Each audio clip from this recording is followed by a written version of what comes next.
Bonjour, j'espère que vous allez bien, j'espère que vous avez passé une bonne journée. Aujourd'hui, on va apprendre comment déterminer graphiquement l'image et l'antécédent d'une fonction. C'est un chapitre très important pour les élèves de seconde. Comment je trouve et comment je détermine une image ou un antécédent à partir d'un graphique. D'accord?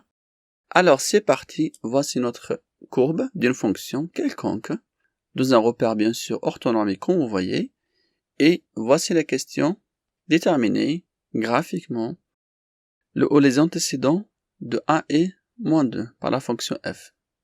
Là nous demande de trouver c'est quoi l'antécédent de 1 et moins 2. Si je peux reformuler la question, c'est pour quelle valeur de x je trouve 1 et moins 2. Pour déterminer l'antécédent, il faut toujours lire la valeur 1 sur l'axe des ordonnées, ici. Donc il faut venir ici, déterminer, comment ça s'appelle, la valeur de 1. Donc je vois ici que le 1, il est là. Très bien. Une fois fixé la valeur de 1, qu'est-ce qu'on va faire? Il suffit juste de tracer une droite parallèle à l'axe des abscisses. Voici, je prends une règle, je trace ma droite, comme ça qu'on voit ici, tranquillement, et voici la droite. C'est bon? Alors ça c'est fait. Qu'est-ce que vous remarquez? On trouve que la droite, elle passe par 3 points dans notre courbe. C'est-à-dire il y a 3 points d'intersection entre la courbe et la droite rouge. Je vais identifier les 3 points. Voici le premier, voici le deuxième, voici le troisième. D'accord? C'est-à-dire il y en a 3 points. Il faut déterminer l'intersection de la droite avec la courbe de la fonction. On a trouvé 3. Je vais tracer des droites qui passent par les 3 points d'intersection parallèles à l'axe des ordonnées. Regardez ce que je vais faire. Donc, au moins 3, donc je descends directement vers moins 3. Ici aussi, je descends directement vers moins 1. Ici, je descends directement vers 2. C'est-à-dire les antécédents de 1, c'est quoi? Moins 3, moins 1 et 2. Ou je peux dire aussi quoi? Que f de moins 3 est égal à 1, f de moins 1 est égal à 1, et f de 2 est égal à 1. La méthode, elle est très très simple. Une fois tracé les droites, qu'on voit ici, parallèles à l'axe des ordonnées, on a trouvé 3 points d'antécédents. Au moins 3, qu'on voit ici, le premier point, et ici en moins 1, et le troisième point, ça fait 2. Donc, je peux dire quoi? Je peux dire que f de moins 3 est égal à 1, f de moins 1 est égal à 1, et f de 2 est égal à 1. Donc, l'antécédent de 1, il y a 3 valeurs pour l'antécédent de 1. Il suffit maintenant d'écrire que f de moins 3 est égal à 1, f de moins 1 est égal à 1, et f de 2 est égal à 1. Ça marche aussi. Sinon, je peux dire aussi, les antécédents de 1 sont moins 3, moins 1 et 2. Donc, on a 3 antécédents pour le point 1, pour la valeur de 1. C'est bon, c'est fait. Maintenant, je passe à la valeur de moins 2. Je cherche les antécédents de moins 2. Je prends une nouvelle page. Regardez bien. Maintenant, ici, je vais appliquer la même technique et la même méthode pour l'antécédent de 1. D'abord, je vais lire la valeur de moins 2 sur l'axe des ordonnées, bien sûr. Le moins 2, il est là exactement, comme vous voyez ici. À partir de là, je vais tracer une droite parallèle à l'axe des abscisses. Il faut jamais oublier ça. Ça, c'est très très important de le faire. Je prends une règle, je trace une droite, qu'on voit ici, la droite en couleur rouge. Et après, qu'est-ce que je vais faire? Je cherche d'abord le point d'intersection entre la courbe et la droite rouge. Là, on a juste un point d'intersection. On n'a pas beaucoup, il y a juste un point. Je vais maintenant tracer une droite qui passe par le point d'intersection et parallèle à l'axe des abscisses, qu'on voit ici. C'est bon? Exactement, c'est là. À peu près là, on va lire maintenant la valeur sur l'axe des abscisses. C'est pas moins 4 exactement, c'est pas moins 3, donc elle est entre moins 3 et moins 4. Là, je peux dire que, après, ça fait combien? Moins 3,8. D'accord? Donc, ça fait, l'antécédent de moins 2 est égal à moins 3,8, ou on peut dire que f de moins 3,8 est égal à moins 2. Et comme ça, c'est réglé. Ce n'est pas difficile. Il y a juste une méthode à appliquer tout le temps pour chercher les antécédents. Graphiquement, c'est ça qu'il faut faire.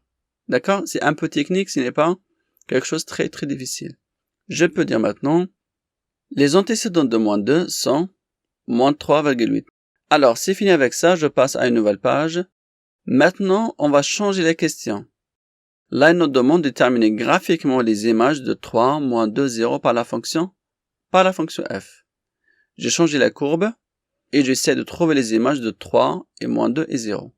Donc pour celle-ci, c'est pas comme la première méthode, c'est un petit peu différent, car là on cherche les images, c'est pas les antécédents. Donc pour chercher les images, on va d'abord lire les valeurs sur l'axe des abscisses. C'est pas comme tout à l'heure, on a lu sur l'axe des ordonnées. Là, on va lire sur l'axe des abscisses. Qu'on voit ici, on va lire la valeur sur l'axe des abscisses. Je fixe la valeur de 3, c'est là exactement. Et à partir de là, je vais faire quoi? Je vais tracer une droite aussi parallèle à l'axe des ordonnées en passant par le point 3 qu'on voit ici. Voilà, tranquillement comme ça. Une fois fait, qu'est-ce que je vais faire? Je vais tracer une droite vers l'axe des ordonnées parallèle à l'axe des abscisses. Voici la méthode. C'est bon? C'est réglé. Donc là, on a juste un point d'intersection. Car les images, il y a juste une image. On ne peut pas trouver plusieurs images pour une valeur. Donc là, j'ai tracé maintenant ma droite par l'axe des abscisses. Je vais lire maintenant la valeur, l'intersection entre la droite et l'axe des ordonnées. C'est une valeur à peu près égale à 0,5. Voici comme c'est là. C'est là exactement. À peu près 0,5. Je peux dire que f de 3 est égal à 0,5. C'est bon? Ce n'est pas difficile. Donc, je peux dire que l'image de 3 est égale à moins 0,5. Ou l'image de 3 par la fonction f est 0,5 et comme ça, c'est réglé par la première valeur. Je passe maintenant à la deuxième valeur, moins 2. Je prends une nouvelle page. C'est la même technique pour 3. Je vais fixer la valeur de moins 2 sur l'axe des abscisses. Ici, qu'on voit ici, voici l'axe des abscisses. Je cherche moins 2 et il est là, exactement il est là. Je vais fixer le point 2, moins 2, pardon. Je trace une droite parallèle à l'axe des ordonnées en passant par le point moins 2 bien sûr.